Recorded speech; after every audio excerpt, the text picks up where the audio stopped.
Hey everybody, it's Eddie J on Crypto. I hope you're having a great day. So there's just, when I do my research, don't think that I don't do research on what's happening here and now. It's just that the research that I'm doing that's here and now is kind of more like a checkup on what I was looking at from a distance in the past, right? So if I see something today and I make note of it today and I put a timeline on it, or maybe the timeline is handed to me, and I'll look at it during that timeline, right, to make sure that everything's still on track with what I researched and what my conclusions were. And if not, obviously make adjustments. So looking at what's coming in the long term, Fed Chairman Powell says if there is a US CBDC, it will have, identity verification. And that actually is a very big deal. The very big deal is that my sound is going to change because I'm moving the microphone to where it's supposed to be. Ha ha ha. It's a very big deal because everybody has this, not everybody, but a lot of people have this idea that, crypto is an anonymous thing. And clearly that would not be anonymous. That also means that you should be used to it, right? Because whenever you use a credit card, there's your identity verification. They know who you are, what you've done, when you did it, where you did it, all that stuff based on your purchase. The only time that you have a certain level of anonymity is when you pull out cash. And as you can see, cash is going away. Now, it's highly possible that you might be able to use crypto as like a pseudo cash in a way, like walk into a store, make a purchase, walk out just between your wallet, your address and that vendor's address, right? But you'd still be able to catch, well, what address did what? Not necessarily who controls that address, because maybe you have it set up so that the same wallet is on your phone and on your wife's phone, right? That's a probability. I'm not saying that everybody's going to do that, but it actually is a probability. So with that, you sit back and you kind of say, well, that would mean that multiple people have access to a wallet to use to spend, like call it a family wallet or something like that, to give you a scenario. And, the wife walks into this store, kids walk into that store, dad walks into that store, boom, boom, boom, boom, boom, boom, boom, right? That wallet did something, not necessarily the identity of the people that have done it. Now, there are ways that you can actually track the wallet to specific people or groups of people or whatever, but it's closer to what people are used to when they use cash versus when they use a credit card. But the statement is actually very, very much a big deal because it kind of sets the stage for a US CBDC not to, come into an existing cryptocurrency space and be a part of. It's kind of more like, no, we're going to have the CBDC and we're not going to need, cryptocurrency. I wish people would stop thinking that cryptocurrency is going to go away. It's just not going to happen. I don't care what you do. It's just not going to happen. You push crypto out of the country, kind of. All you would be doing is stopping crypto exchanges, right? The centralized exchanges.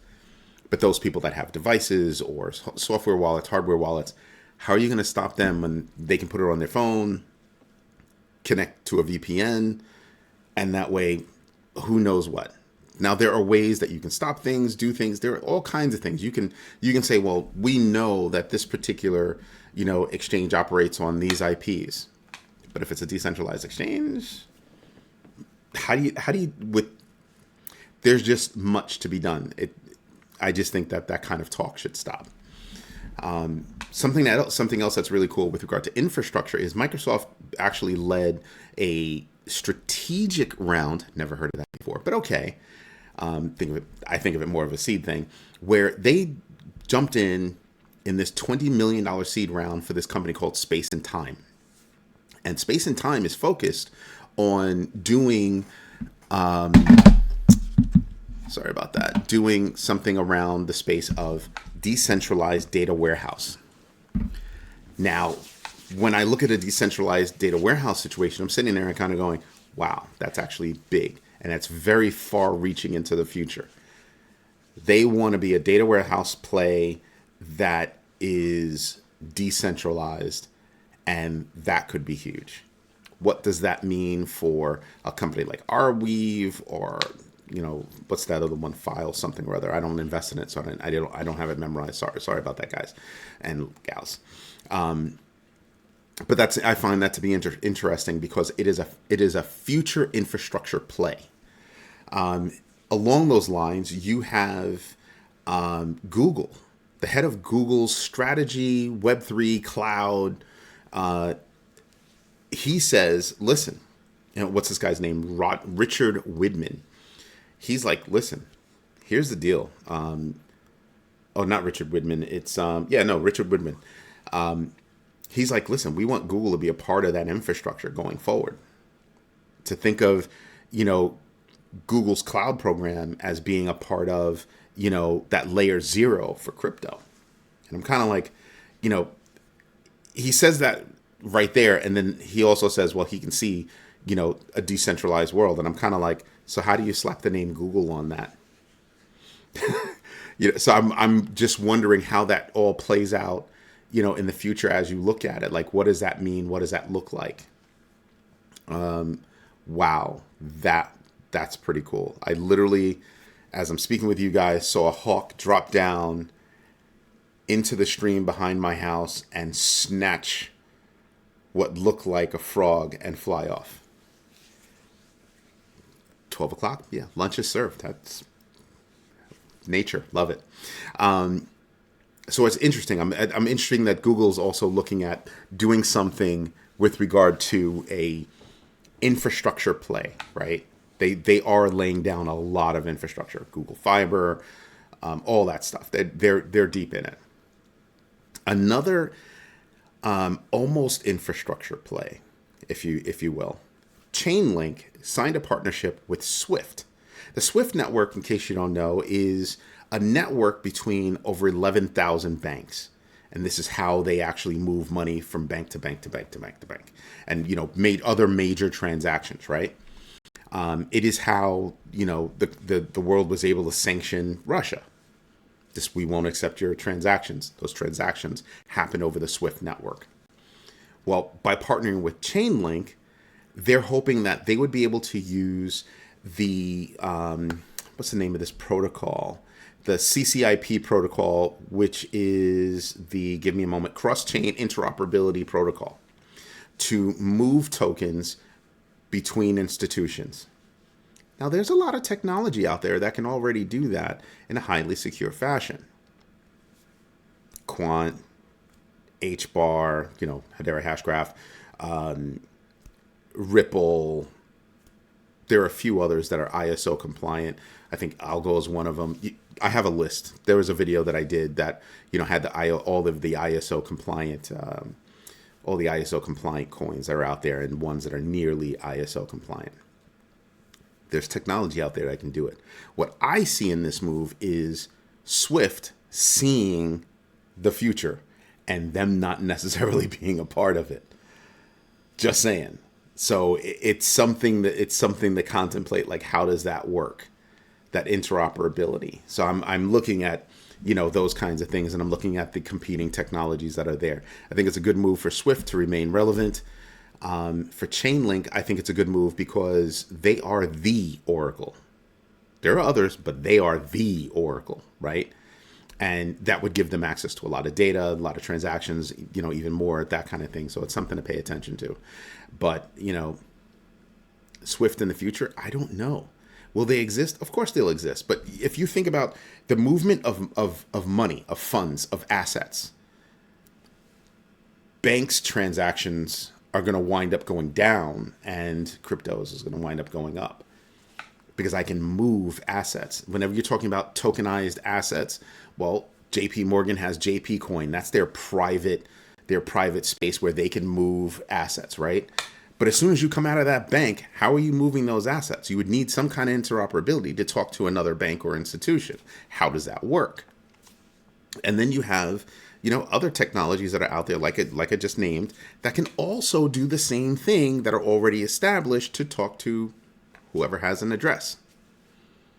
So just saying, there's a lot going on in that space, and it's not going to mature for a while. And that's something to think about. And don't forget, Swift is going through an upgrade that should hit around 2023, late 2023, right? So that's something to contemplate. So I'm looking at all these things, and I'm looking at how they're hitting now, how they're hitting in the future, and then every so often dropping back into all of my research and saying, well, where are you now? What are you doing now? I'm a project manager by heart. I'm actually a certified project manager, so that's what we do. Something else that I look at that's also a look into the future is Jack Dorsey has a dream to bring dollar-pegged stablecoins to countries whose fiat is failing.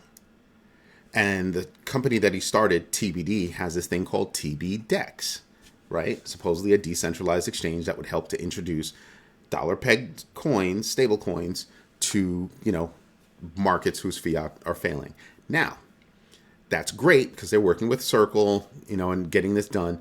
That's really cool, kind of, sort of, right? Eventually, I would think that they would open this up to other things. And think about what Jack Dorsey owns. He also owns, Block, which I believe is Cash App, doing Cash App stuff. So there are things that he can do that can really, set that up. He's also building out what he believes is a competitive set of technologies that they're calling Web 5. And I've sat there and I just giggled about it. And I was like, why not Web 4? Because Web 3 is already here. And I'm like, so why would you call it Web 5 if it has nothing to do with preceding technologies? Web 3 doesn't replace Web 2. It just introduces more stuff for different uses, right? Web 5, he's like, oh, it's competing. It's going to be, okay, all right. Believe it when I see it. I'll play with it when I see it, right? That's all we can do. But it's interesting that he's also trying to make this, kind of infrastructure play, trying to get in on the ground floor of countries and people that might want to move away from their own fiat, into stable coins, let's say. And he, in that regard, they also do look at Bitcoin as being the future reserve, right? The dollar's the reserve now. They're looking at Bitcoin as being the reserve in the future. How far in the future? Don't know. But it's the project being announced it's cute. Nexo. I told you yesterday, Nexo is being sued by 8 states for alleged securities violations, saying that what they're doing constitutes the selling of unregistered securities. Okay, fine.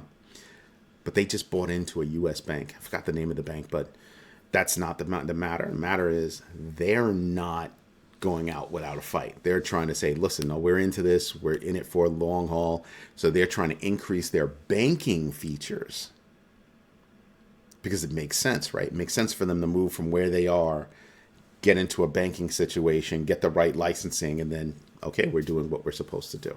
So we'll see how that plays out. Nexo's not a small player either. I want to end with the CFTC Chairman Rostin Benham.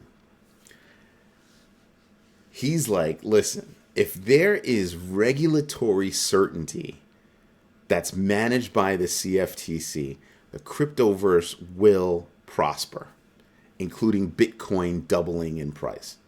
Now, Bitcoin, if Bitcoin was to double today, we still wouldn't be where we were at the beginning of the year. But that's not his point. His point is that the cryptoverse and the CFTC as the primary regulatory body would make for the best situation for the space and bring prosperity, including greater institutional investment in the space. Can't say he's wrong. They already control Bitcoin, right? Like the SEC has said, Bitcoin is a commodity. That's a big deal. But that's not really what they're saying. I think they're kind of saying, yeah, we know Bitcoin is a commodity. But when all ships rise, all ships rise. So if we were in control of the other altcoins, Bitcoin would rise too, drawing the correlation. And I look at that and I say, yeah, he's right. Because they did make a move last week where they kind of regulated through enforcement. I think that was a situational thing. I don't think that's a premise on how they want to move forward. I think the premise on how they want to move forward is to create a regulatory framework that's transparent, that's enforceable, that is, malleable to the environment in which it's supposed to serve. I think that would be a good thing. I also think that, the SEC only regulates through enforcement. And this guy Benham is making a clear statement. We're not going to do that. We're going to do this. And then what we enforce will be this.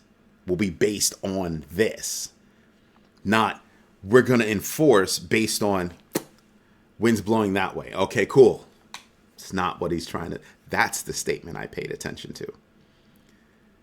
So he's basically saying, I'm going to start getting my name out there. I'm going to start getting my agency out there. I'm going to start making the right statements in the world. And Gensler's just going to have to deal with it.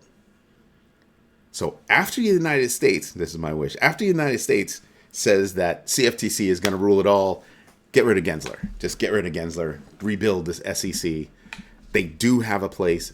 Most of the people there do a great job. But leadership, not good. Not good at all. Anyway, let's look at the numbers today because they're not great, but it is what it is, right? So winners and losers, I had updated this like 5 minutes ago, and I told you that we're going to be moving sideways. So if you look at this right here, I tell you, everybody knows I have the 5% rule. But if a given project is moving less than 5%, it's not really a move, right? I don't know that I would take the time to make any moves based on 5%, up or down. You get to 10%, okay, now I'm making moves. But 5%, I'm watching. 10%, I'm moving. So here's where you are, and there are no names in here that I'm actually paying attention to. On the other side, we're up to here, and it basically says exactly what we're saying, right? Where you have sideways or lateral movement with most of the coins that are out there. That's really what's going on. That's really the statement we should be paying attention to.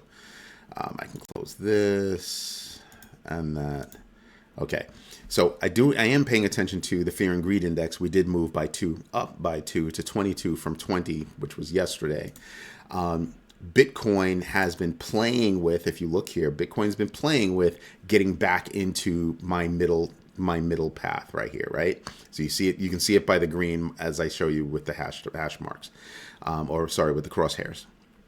So it's been playing, getting back into that space. Yeah, in other words, it's gonna move laterally for a while. Now, if you're a day trader, you could play, the 5, the 2 to 7% moves that we're gonna see, depending on what coin you're playing with, that you're gonna see over the next period of time. Right? The catalyst could be anything. You're seeing all kinds of things happen, with Russia, sabotage, all that good stuff. I say good stuff as if not so good, right? But you can see all that. You can see how a certain move could change things. If Putin was to go away, be retired, pushed out of office, you could see how that could be a great thing for the world and how everything would just explode upward. Boom. In a heartbeat. But that whole sabotage of the pipeline going to Germany, everybody had told Germany before, don't do it. Don't be so reliant externally on energy. That's stupid. Well, they're paying the price because now they've got to refire up their retired nuclear energy plants. That's not easy. And it's dangerous. Just saying. When you look at the big picture over here, you can see BTC 19,000. It dips into the 18s, touch 20 for a second, for a little bit. ETH, it's hovering at around 13 to 12.8. To 1,200. That's going to be the sweet spot for a little while. It really is. XRP down to 43, establishing new lows. So you can see how that's actually going to work, how that's going to play out. Matic's been bouncing around at 73, 74 cents for a while. These are the things that I'm paying attention to. If I was going to trade, I'd be like, okay, well, over the past week, 2 weeks, how has this particular one been moving, and create a chart that shows me how it moves, and I could play those moves, kind of predict and play around with money that I don't mind if I lose. I'm going to mind whatever money I lose, but I might be able to make 5%, in a day. Again, we're talking about percentage moves in days and hours. So if you're going to do something, you can. Looking at the long list, yeah, everything is what you think it's going to be. I am looking for movement because of, the euro being, less than the dollar, the pound sterling coming lower than the dollar or coming down toward the dollar. I'm looking at those kinds of things. Why? Because it's going to give me an idea of, should I be buying more Bitcoin? Or should I buy some euros, because eventually euros are going to come back and I'm going to be sitting on some and do a Forex play, right? But how much is it really going to go back up, right? And how long am I going to hold it, and what's the actual risk? That's why I play around with crypto, just saying. Anyway, this is Eddie J on crypto. I know I took up a lot of your time today, but there was a lot to share. I even cut down all the stuff that I was going to share. Happens every day. But if you like what I'm doing, like the journey that I'm on, do me a favor, hit the like button, subscribe to the channel, and absolutely hit the notification bell so you know when I drop my next video. Hope you have a good one. Bye-bye.